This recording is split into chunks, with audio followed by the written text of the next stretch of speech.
Good morning, everyone. Happy Friday. We're glad you're here. I am operating from my Thanksgiving table this morning because my son has COVID. So bear with me here.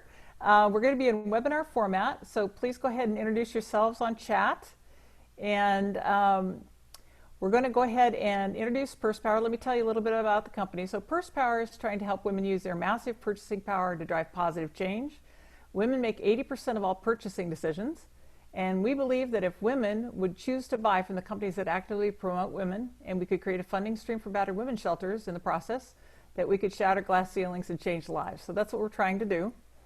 The purpose of the calls, of course, we started these when coronavirus hit, and we're just trying to connect you with each other, provide some great resources, bring in national leaders, international leaders like Deepa, that we can all learn from, and just share the journey together. I want to shout out for our special guests. If I've got any board members or shareholders online, thank you for being here. Sure appreciate it. All right, so we'll introduce Deepa. Please do share your comments via chat, and again, introduce yourselves.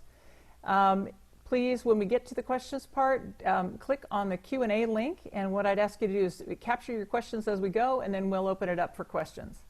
All right, to begin, Deepa is a passionate technologist who's got 22 years of experience in the IT industry. She's got a track record of building and aligning high-performance teams to solve complex problems and through technology solutions, innovative technology solutions. She believes strongly in servant leadership and empowering her team. And she took on the CEO role of Reflections Information Systems as the CEO a year ago, and has taken the company through this really rapid path of growth. They've grown 120% in the last year. That's amazing. Congratulations. Congratulations. And just for reference, Deepa and her team do support us here at PursePower in terms of our technology system. All right, so in addition to that, Deepa previously led 2 large business units at an IT services company called UST Global, and I don't know how large that company is, but it seems to have a lot of following. Yeah, that's right. Yeah, it's huge. I think, yeah. Okay, and she brings now technology to small startups, mid-sized companies, and she's got a lot of experience in strategy, delivery, business development, talent management, profit and loss, etc. And she's terrific at supporting her customers, and I'm a very happy one. Thank you. So let me go ahead and start with our questions here. So tell us a little bit about yourself, how you arrived at this point in your life and career, and how you reached this kind of height. Sure. Thank you, Dawn, for that introduction, first of all. And when you say arrived at this point, I don't know if you've really arrived or not. You're all in a journey, right? So yeah, so I started my career actually 23 years ago. So I graduated in electronics and communication engineering, not very connected to computer science programming, but did electronics and communication. And when I came out of college, it was IT boom, right? Everyone was starting to use the internet, and companies were adopting technology, and there was a lot of opportunity. And I landed here. It's not that I made a conscious choice to be in information technology. I just landed in information technology, right? And I've been enjoying my ride for the last 23 years. So Reflections, where I work, this is my 3rd organization. It started with another company, a large, when I started with that company, it was not a large company, it was very small. And, I got to see that company grow for about 7 years. And I traveled the world, went to multiple locations, got to know various cultures, got to see various clients and, the various domains, retail, logistics, automobile, telecommunication. So when you work with clients from all these domains, without you knowing, you learn a lot. And so those 7 years were extremely productive. And then, I came to my hometown, joined, another company, which was also very small at the time I joined. At that time, there are choices that you make. You don't know at the time if you make the right choice or not. So I got, offer from a large company and a small company. I chose the small one because I thought, let me be a slightly bigger fish in a small pond. And, when they and just by looking at the leaders growing the company, learned a lot, got to play a good part in growing that company. So it's all the experiences that I chose. I was never afraid of ambiguity, right? Was never afraid of taking hard tasks because I wanted to do so I could learn. So when I was younger, I got to learn things very fast, which is why I think, when you asked, I've arrived wherever I've arrived today. It's all those experiences, the patterns that I can go back and, today when I'm faced with a problem, there are always, experiences that I've had in the past that I rely on, derive insights and solve today's problems. This is where I am. And as you said, Reflections is a great company. So just like the other two companies, it's a small company. And this was a great calling for me. In my hometown, I get an opportunity to grow a company, give employment to a lot of people, be helpful to a lot of clients globally, not just in my hometown. So that is what got me excited and, enjoying this journey. Oh, very good. Very good. Yeah, it's terrific what you're doing. So could you tell me what are some common misperceptions you see that U.S. businesses have about outsourcing their technology work? It's got to be difficult right now with COVID. Everybody's facing the Right. same thing worldwide. And in particular, the risk that I felt when I first started talking to a technology company in India is Right. about the intellectual property and any Right. kind of risks associated with that. Right, right. Okay. So misperception, there are lots, right? People think outsourcing is for, reduced cost. That's the first misperception, right? People confuse between outsourcing and offshoring, right? They think work has to go out of the country, right? That's not what outsourcing is, right? There are many reasons. Cost is just one of the reasons you would look at outsourcing, but the most important reason, in my view, is you outsource what you are not an expert in, right? You focus on your core strengths, your core initiatives. If you are not a technology expert, let another expert do it, right? That is what, technology outsourcing is to me. And we outsource a lot of things, right? It's all about, in today's world, I think it's not about trying to do everything yourself, right?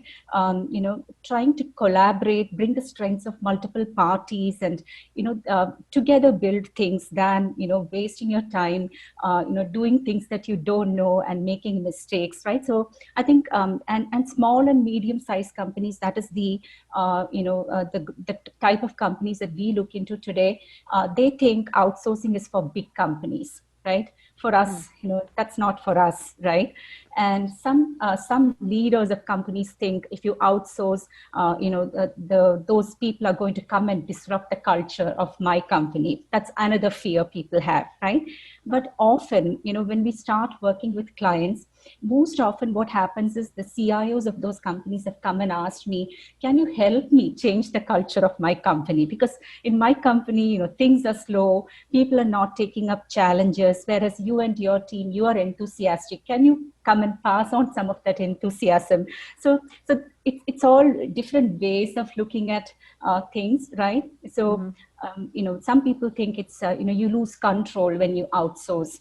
You are afraid that whether they will take the right decisions for you or not. So I think the most important thing is making the right choice, right? Don't jump into a choice because someone is offering a very low cost, but make the right decisions. Just like you look at startups, it's the founders of the startups that you look at to understand if a startup is really good. Do they have a vision? I think when you choose a company, look at the leaders and what their vision is, what their ethics is. Those things have to be looked at, not just the cost. That's what I would say. And to your question on, IP and information security, etc.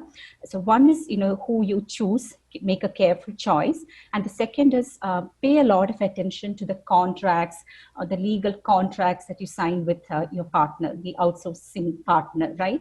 Make sure there are enough clauses in place to protect your IP, right? So I think those are certain things if you can take care of, you don't have to worry, but you get to add a lot of strength to what you're doing. Yeah, yeah. So what I find, just for reference, so I'm a former Fortune 500 leader, and a lot of the systems that you've got in place with us feel like big company systems. Like you're dotting the I's, you're crossing the T's, you're doing statements of work. things that a Exactly. small company wouldn't do. It feels very, very professional to me when I interact with Right. you guys. Yeah. Okay. Right. All right. Now, I know you've done a bunch of big four kind of consulting work in your career. I'm very interested in hearing about what's on your radar screen right now about the future and what are some of the key influences in the marketplace? What do you see coming? Okay. So these are really tough times, right? Big These questions. are Yeah. unprecedented times, and unbelievable, economy, going down, and unfortunate loss of lives. This is a very difficult period. So what I'm finding is, as I told you, a lot of experience from the past, but at these unprecedented times, I think nobody knows if you're taking the right decision or not. There is no past reference, right, for a situation such as this. So even if you approach your mentors who are experts, even they don't have a past reference. So it's a very difficult time.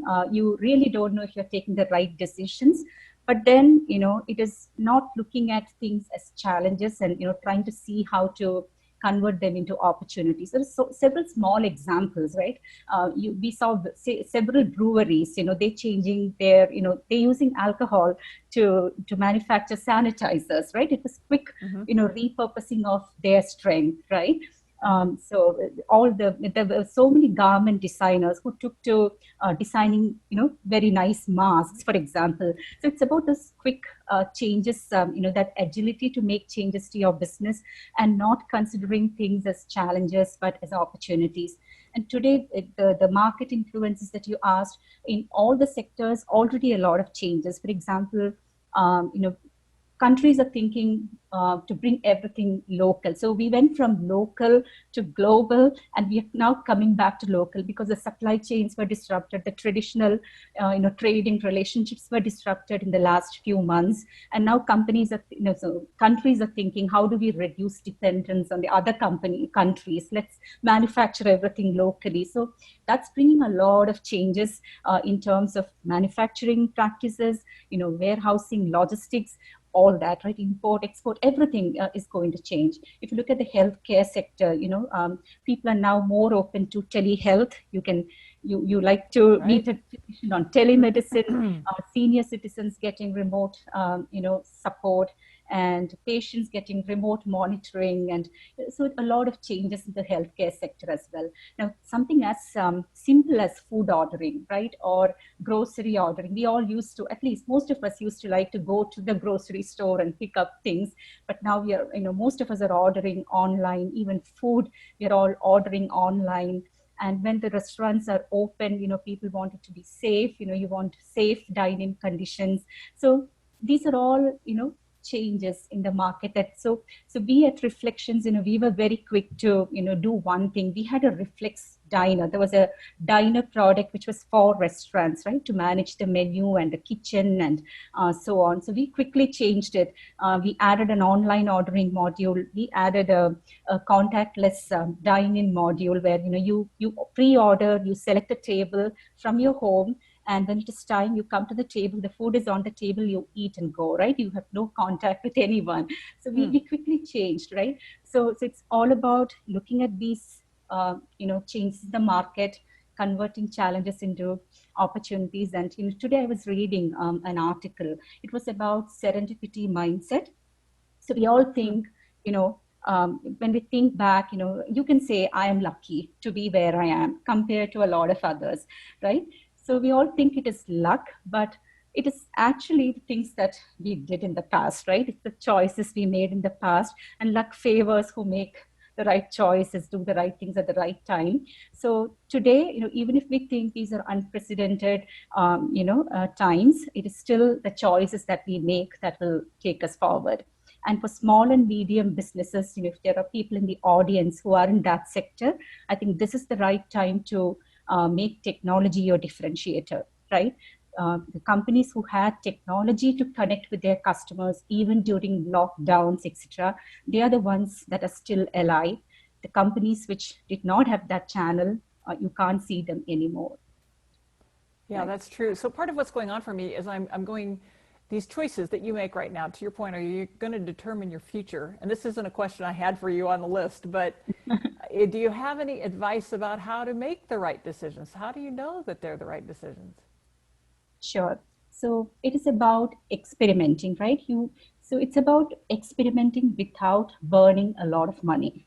That's Mm-hmm. I think to me, that's what I'm at least doing in my company. A lot of experiments are in progress, right? So in healthcare, I have a few experiments, and it's all about collaborating and, working with others as well.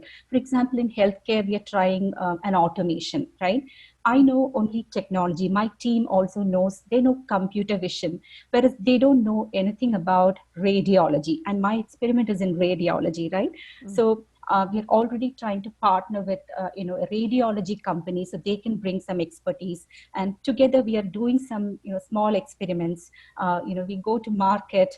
If there is no acceptance, you still haven't burned a lot of money. You can, still come back and, put your money on something else that works, right?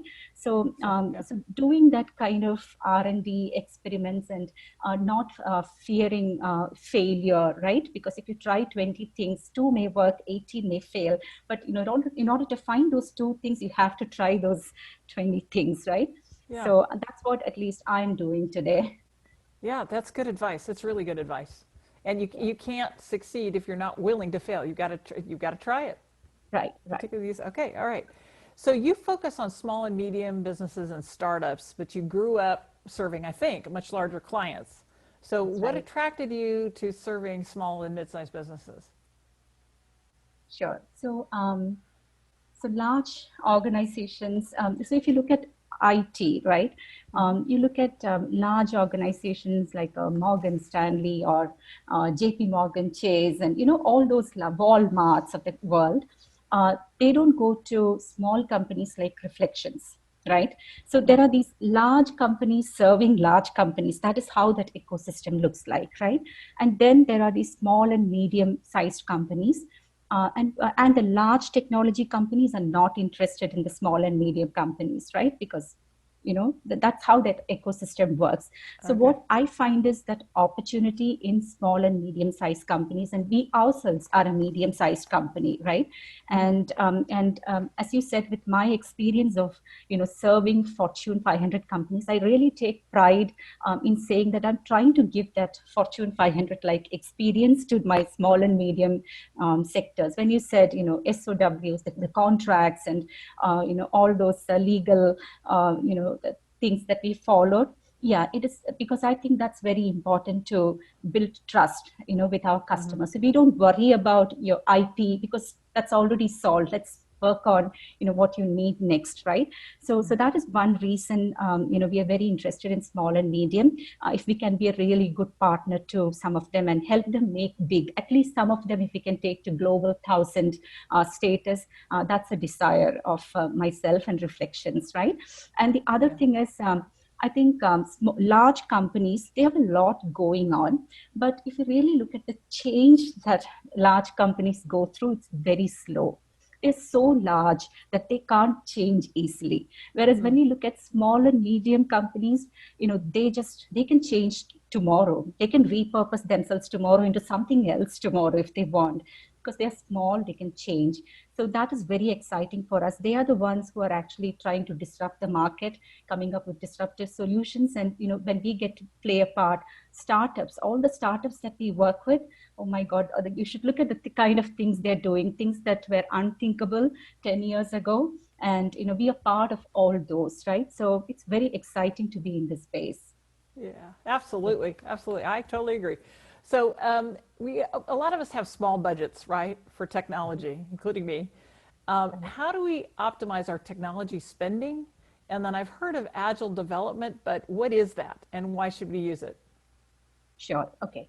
So I think budget is should not be a big constraint for you to really grow your company, right? So agile and, managing your budget, all these things go together. So it's, as I told you, a few minutes ago, it's about burning your money carefully on the right things, right? Mm-hmm. However small your budget is, even I, for my experiments, I have a very limited budget, but I burn it very carefully. And agile is all about a few things, right? So one is how fast you can go, right? For a startup or for a small company, going to market as quickly as possible, that is the most important thing. and with burning less cash, because cash is so less. And the other thing is, we all have assumptions about what a customer wants, but is that really what a customer wants, right? So that is to be experimented. So what a customer wants, your assumptions, they are actually your riskiest assumptions. So when you say agile, you actually validate those riskiest assumptions first. That's what happens, right? So we take a small prototype, and you can't have 3-month projects and 6-month projects, etc., because in 3 months you would have burned some money, you would have built something that your customer doesn't want, right?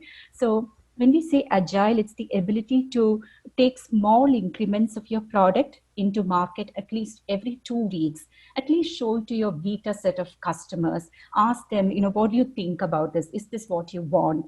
What other changes would you need? So you can quickly come back and feed that back into the rest of product development, right? So you make less mistakes. And you can also go to market with the least budget you have. Send you get something out into the market, have customers on board, let them start using whatever little you have, and then you generate some revenue, feed that back into your product development, and slowly create incremental features in your product. So these are all possible.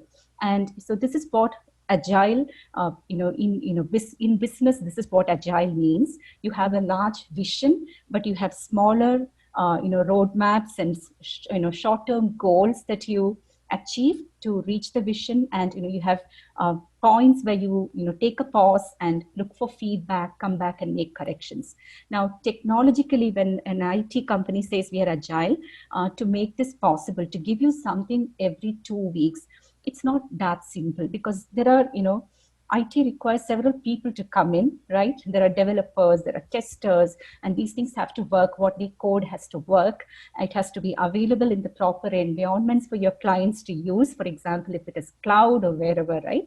So it's a complex process. To do that complex process again and again every 2 weeks, you need the right people, you need the right tools, you need the right processes. So those are things that, technology companies such as ours, we specialize in. That's our bread and butter, right? So that is what it really means. Okay, very good. Thank you. That's Okay. helpful. That's helpful. And it's a good reminder to me, by the way. Sure. Okay.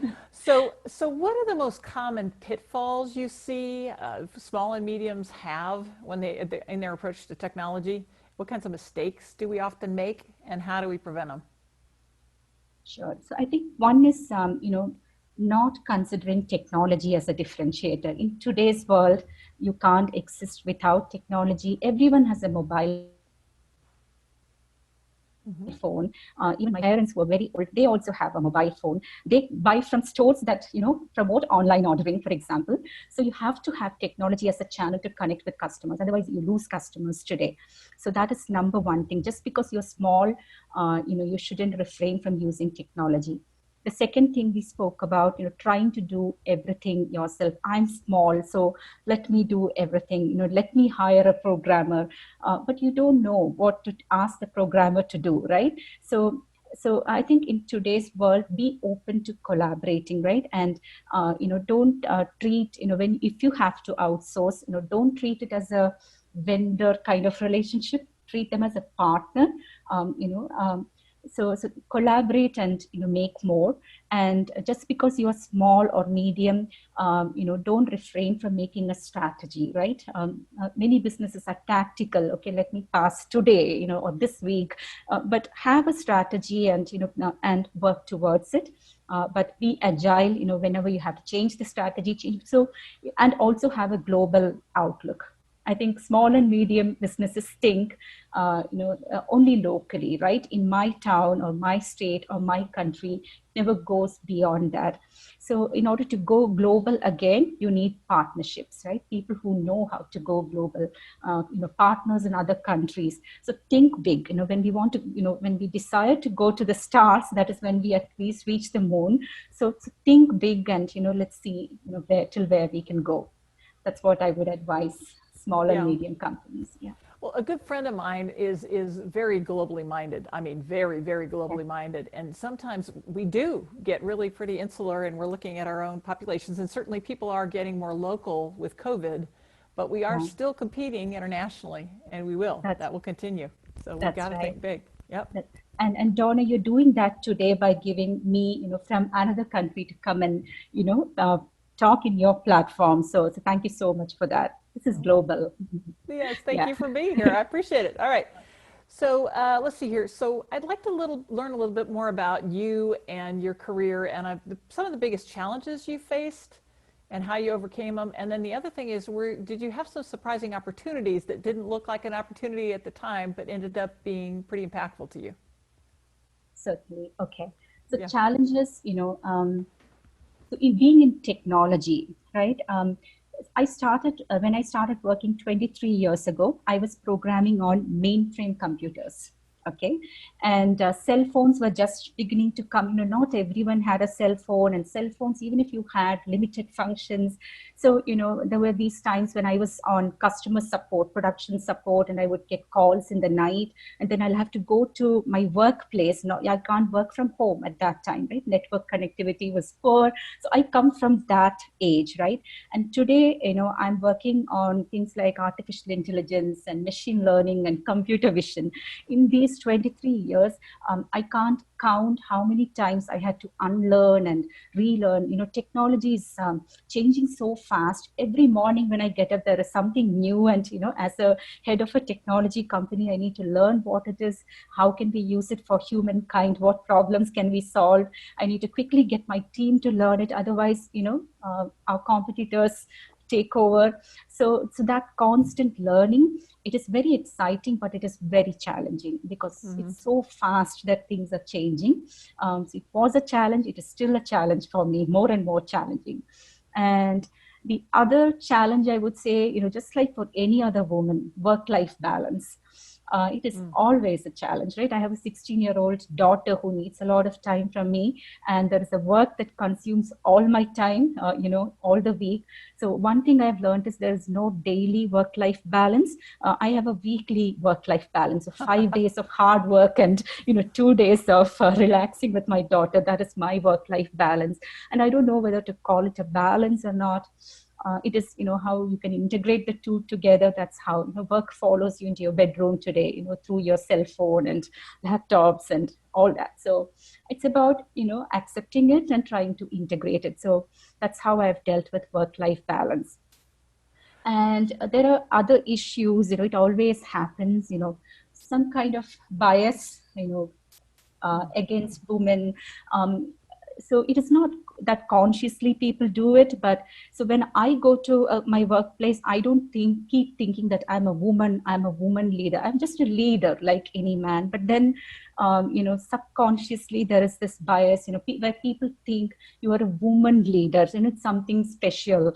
So that leads to some amount of bias. So in my life too, I've had to fight that bias sometimes. Whenever I saw it, I would fight it. And as a leader, I think I was able to make a lot of difference because I knew that bias existed.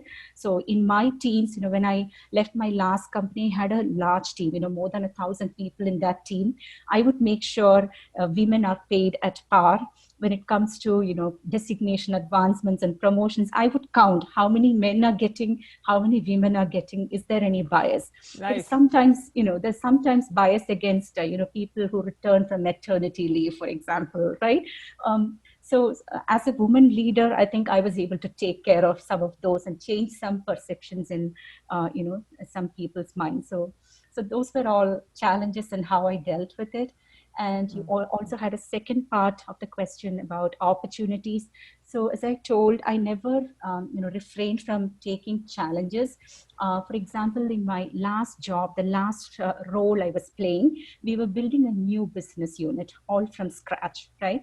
So when you build a new business unit, you compare with your competition. The competition is already far ahead in that domain, whereas you are trying to build something new. So there is not a lot of time. You can't take another 5-6 years to build.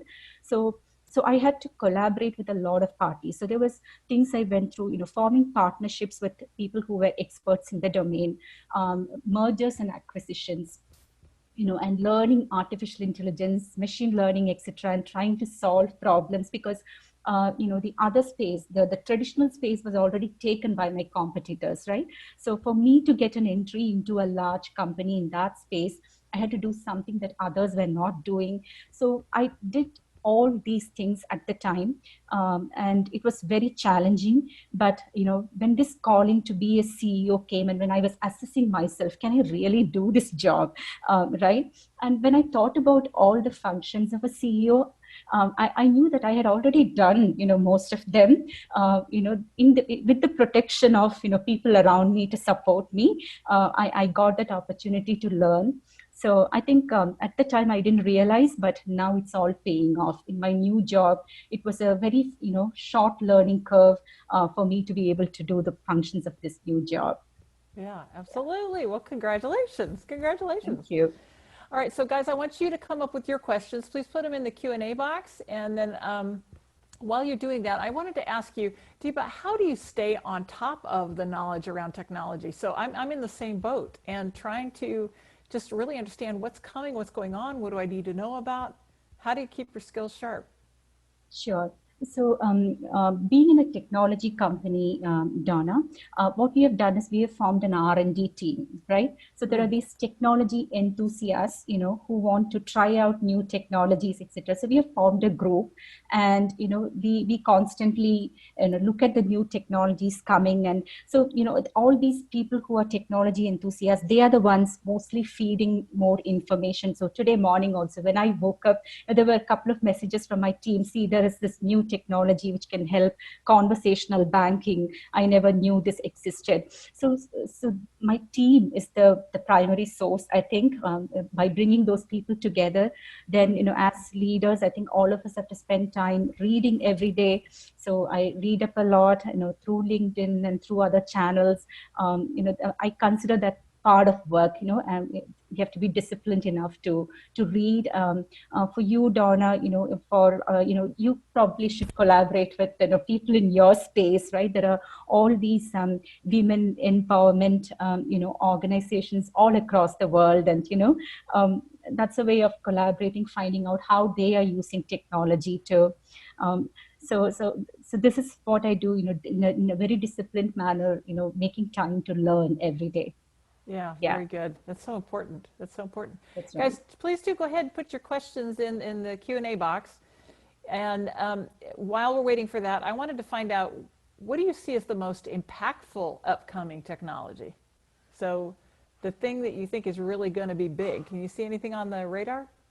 Yeah. So I think the most impactful is going to be automation, right? Mm-hmm. Um, so automating everything that you can. So you probably have read, Donna, and everyone on this call, that the jobs in 2030 would be totally different from the jobs in 2020, right? Because all the jobs, I'm not saying all the jobs, certain jobs you can't automate, but whatever can be automated, I think it will be automated by 2030, and there will be a new set of jobs that would be coming up in that era, right?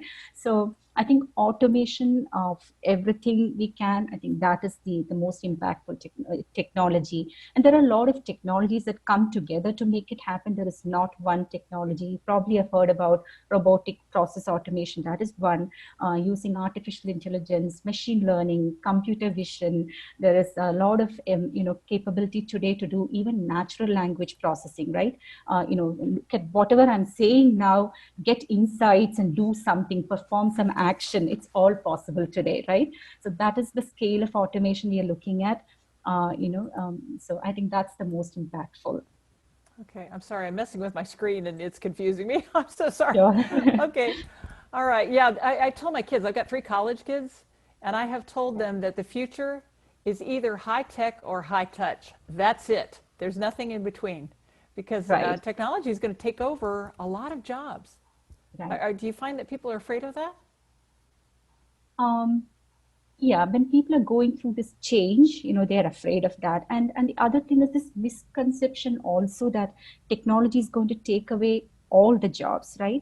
For example, the physician's job is not going to change. It is always to take care of patients, right? But the physician using a lot of technology to do that faster, giving that care to patients as fast as possible so that a life is saved. So it's about a different way of doing things, right? So no, I think no one needs to be afraid, but we all get to play a much higher role with technology taking care of a lot of things. If you look at it that way, that's why I said the physicians may not be doing the same things they're doing today. You know, they may not even be touching a patient. It may be all telemedicine and different, machines telling you what's going on with the patient, and you just giving a prescription. So that's how things are going to change, I think. So a lot of technologies today, right? You know, you wear devices on your body, and that can look at your ECG signals, and if there is anything going wrong, it can send an alert, and an ambulance would come and pick you up, and it all can happen, right? This is how things are going. Wow.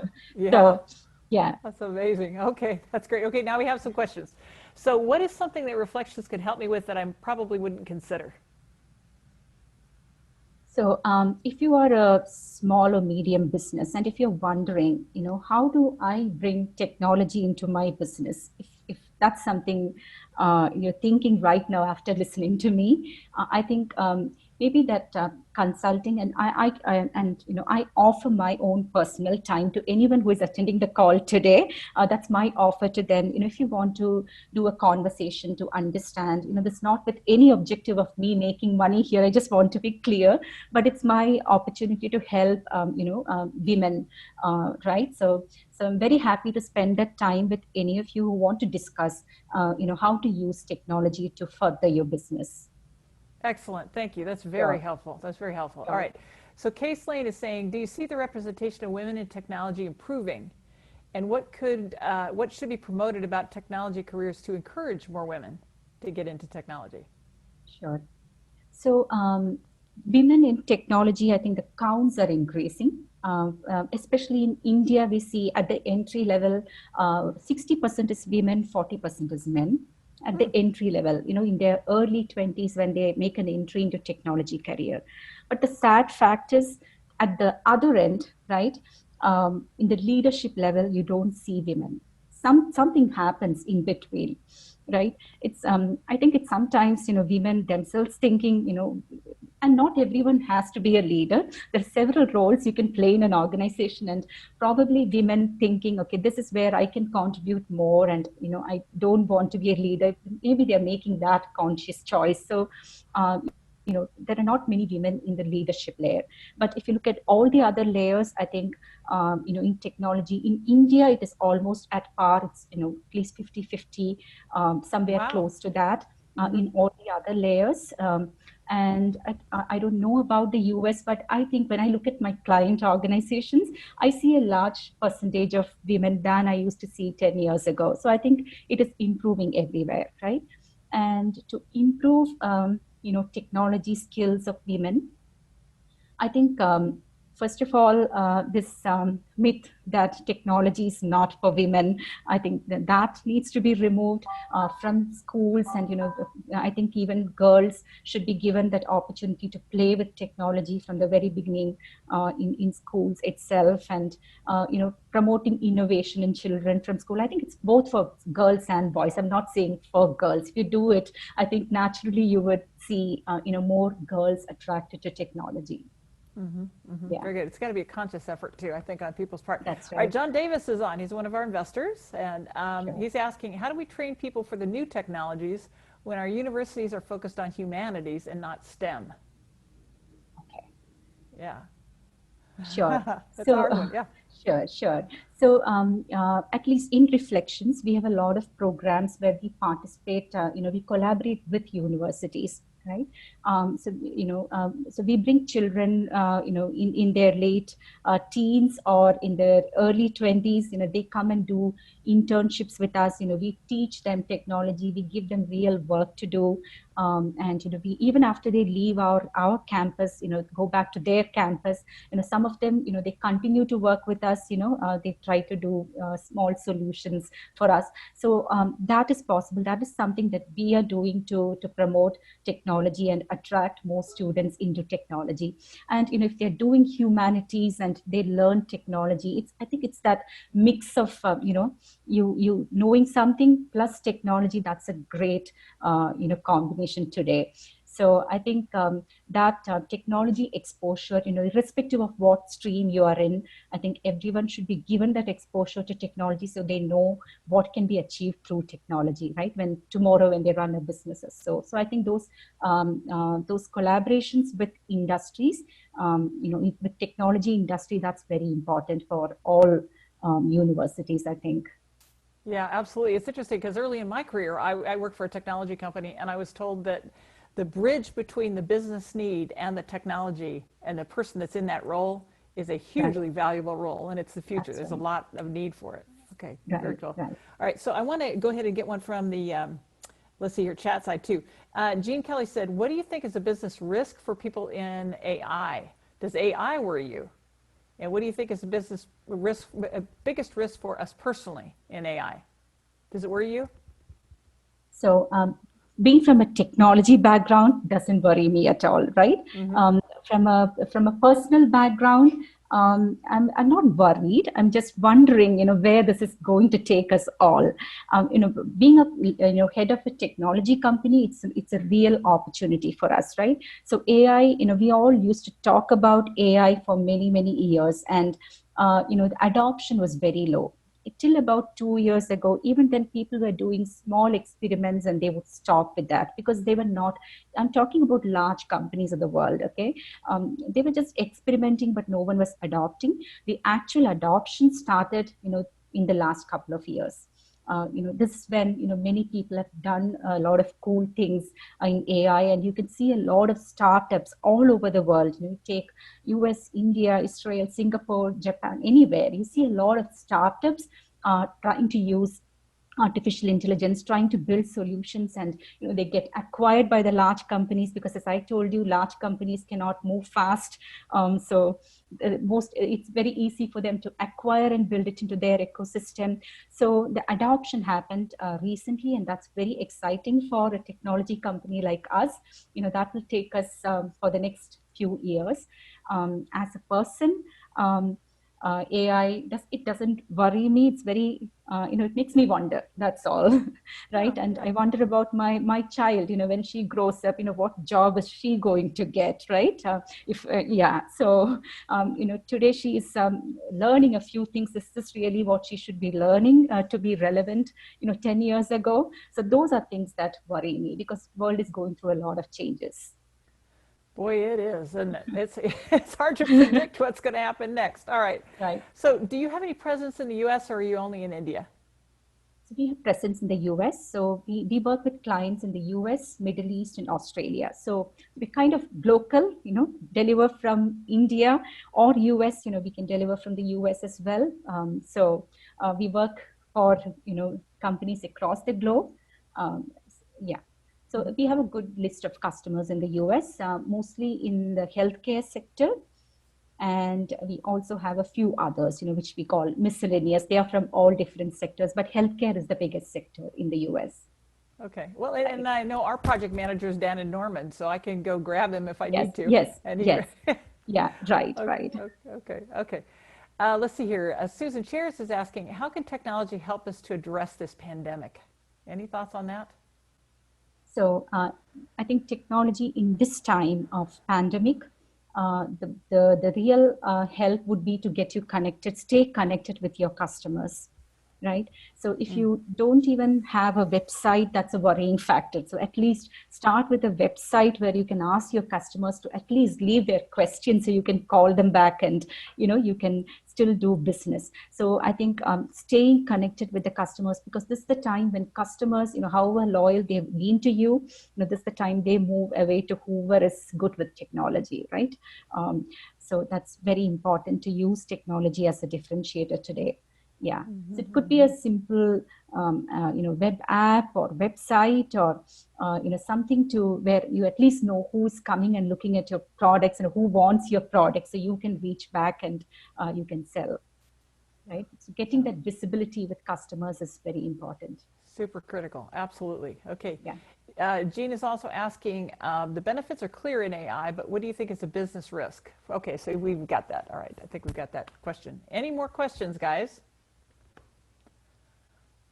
Yeah, so while they're coming up with any more questions, I would like to ask you, what do you hope we really learn from you today? What are the biggest things you want us to have learned from you? Sure. So we talked about that serendipity mindset, right? I think that's what comes to my mind. I think do something today, okay, which would take your business, further along, so that tomorrow you think about it and think, how lucky you are, right? So do make that one step today that makes you feel lucky tomorrow. Could be adoption of technology, thinking about how I can use technology, how do I stay in touch with customers and so on, right? So that is the one takeaway that, and also, for anyone thinking locally, start thinking globally. That's my other, whether you go global or not, it's going to take you further than you're doing today. So that is the other takeaway. Yeah. Right. Well, that just made me think of, how do we keep track of what's going on globally around technology that could impact us? You know what I mean? Because we do get a little US centric, and certainly Silicon Valley's here and all of that, but is there a way to keep in touch with what's going on globally around technology? Sure. So I think that is where, that collaboration with technology experts, right? If you try to do things, then you're constrained. Whereas you collaborate with an expert, for example, Donna, you and I can talk anytime. We can talk weekly once, and I can tell you everything I know that's going on that can impact your what you are doing, right? So I think it is that collaboration and that conversation with experts that will help you keep updated of how you can use technology further, right? It's not knowing about all the technologies in the world, but knowing that one or two technologies that are really going to help you, right? So that comes from real experts of technology.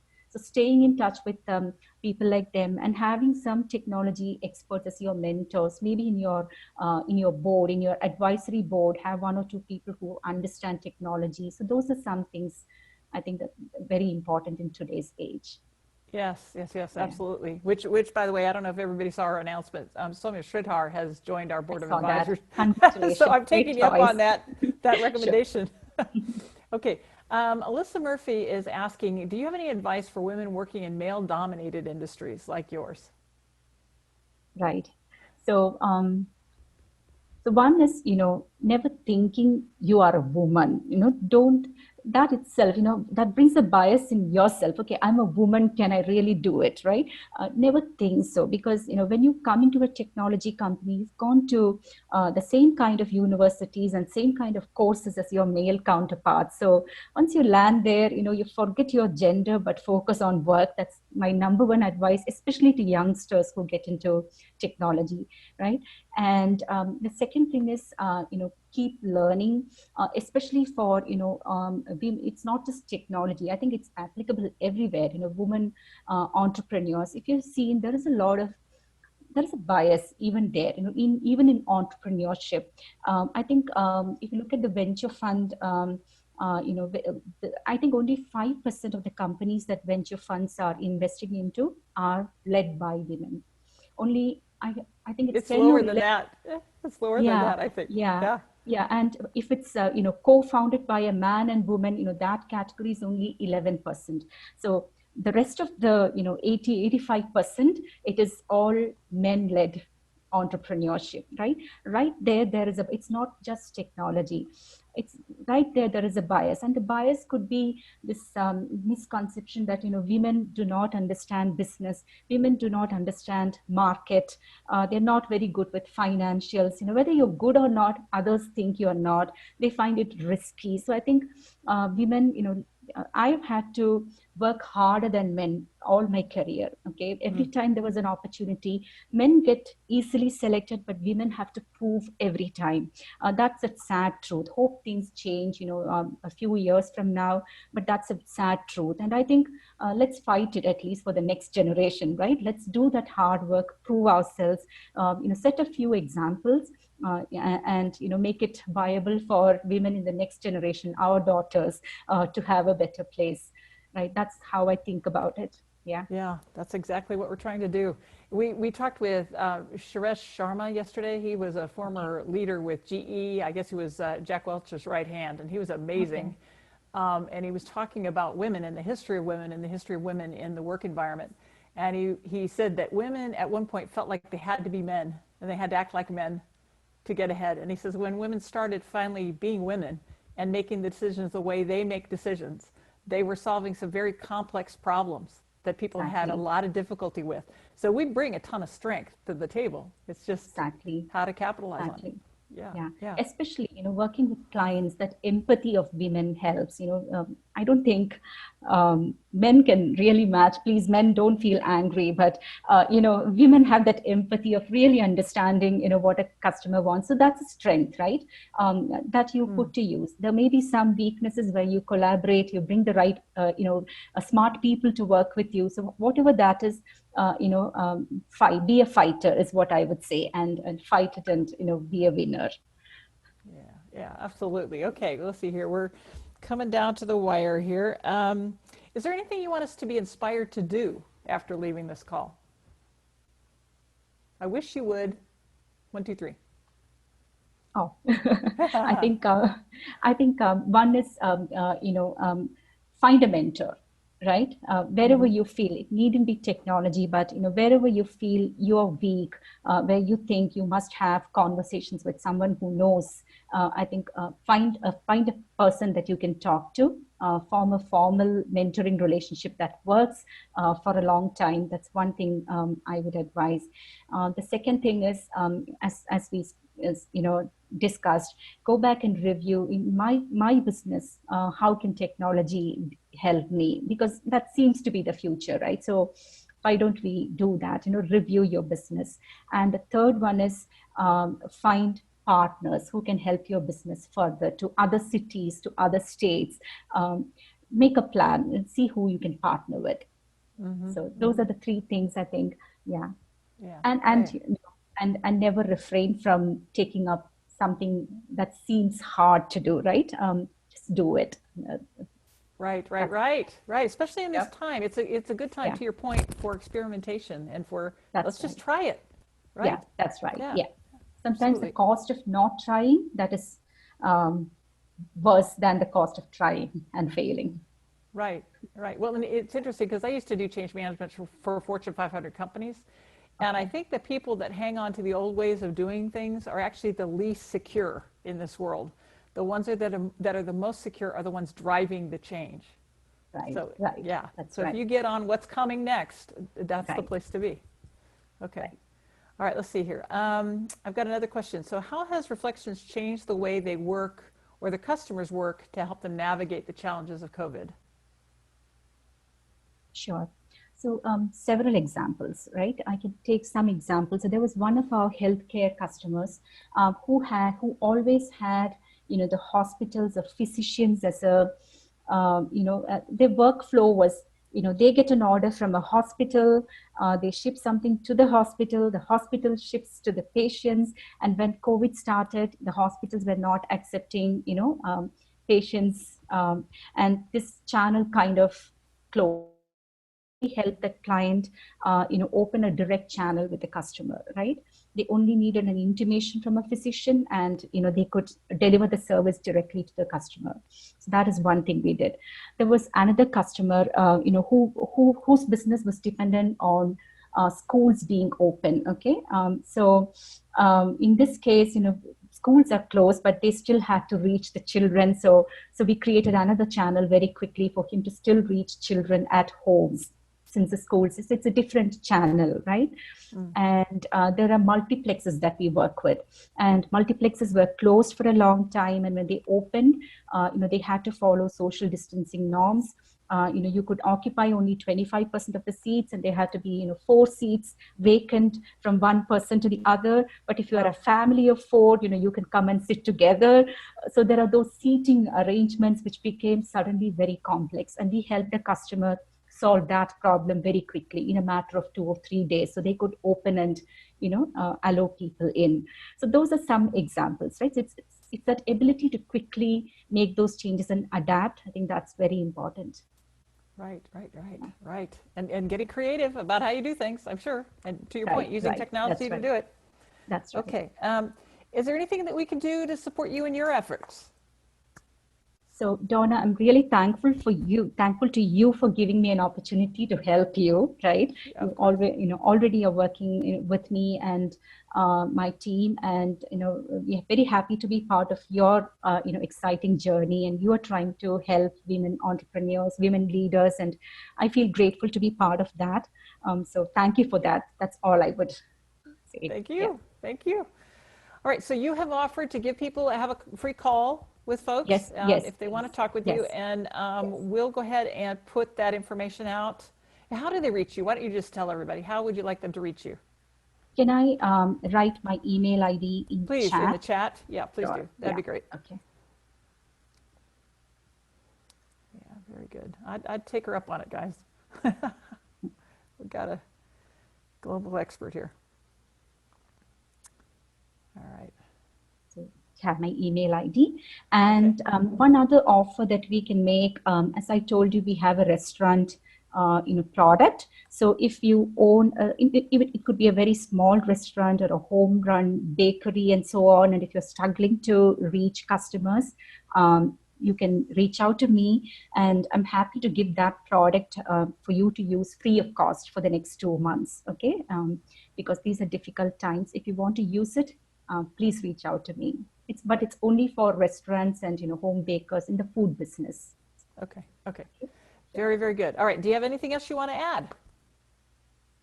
So nothing much. I wish all the women leaders and entrepreneurs in this group a lot of good luck. We all need that right now, to make the right decisions for all of us. And let's collaborate. And Donna, you've created this platform, and we all have different expertise, various expertise coming together on this platform. So let's stay in touch, collaborate, and help each other. That's all I would request from all of you. Yeah, very good, very good. Yeah. Thank you so much for being here, Deepa. Really enjoyed it. Thank you so much, Lots Donna. and lots of questions, so people were very engaged in what you were saying. I just want to let everyone know, or remind everyone, that we've got Money Talks, but what the hell is it saying, next Friday, and it's going to run from 10 to 12, so it's a 2-hour program. We're going to be showing the actual, the Broadway show, and we'll be having a discussion with the authors. So it's really cool, and if you're interested in attending, the Eventbrite link is in the chat. Let's see here. Anything else? So I want to remind everybody, please do sign up for a directory listing if your company has either a female CEO or president, or is half owned by women, or has at least 20% women on their board. Please do use your Power directory to buy from women-owned and women-led companies. And we would really appreciate it if you'd like and share our social media pages. We really want to get the word out. And about that show, guys, I really, really want to try to get as many people as possible attending that show. This is going to be really cool. It's about a discussion around money and self-worth. So it's going to be fascinating, and I think a wonderful program. And then last but not least, please let your friends know about this program. I hope you ask them to join us every Friday at 10 Central. Okay, parting words here. Remember, purse power, we have it. Let's use it. Thank you again, Deepa. Sure appreciate it. Thank you so much, everyone. All right. Bye-bye, everybody. Bye.